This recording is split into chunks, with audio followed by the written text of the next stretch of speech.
சுவாமியே சரணமையப்பா. சாமிகளாம் இன்னைக்கு 9ஆம் நாள் பூஜை. வாங்க சாமியெல்லாம் க்ளீன் பண்ணிவிட்டு பூ அலங்காரம்லாம் பண்ணிவிட்டு விளக்கு பற்ற வச்சு பூஜை ஆரம்பிக்கலாம். வாங்க.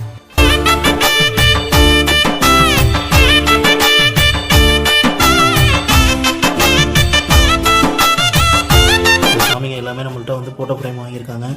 வாங்கி அவங்க ஒவ்வொரு வேண்டுதல் வச்சுருக்காங்க. அதை சொல்லி அவங்களுக்கு பூஜை பண்ணி அவங்களுக்கு இன்றைக்கி 2வது நாள் பூஜை முடிச்சு அவங்களுக்கு இன்றைக்கி அனுப்பி விடணும். ஓம் சுவாமியே சரணமையப்பா. இன்றைக்கி வந்து 1166 1308 வரைக்கும் 142 பேருக்கு பூஜை பண்ண போகிற சாமிகளா. ஃபஸ்ட்டு ஐயப்ப சாமிக்கு எல்லாமே படைச்சிட்டு அதுக்கப்புறம் எடுத்து ஒரு பேராக படித்து பூஜை பண்ணலாம். சுவாமியே சரணமையப்பா. விப்ரபூஜ்ய விஸ்வவன்யம் விஷ்ணு சம்போ பிரியம் சுதம் ஜிப்ர பிரசாத நிரதம் சாஸ்தாரம் பிரணமான்யகம்.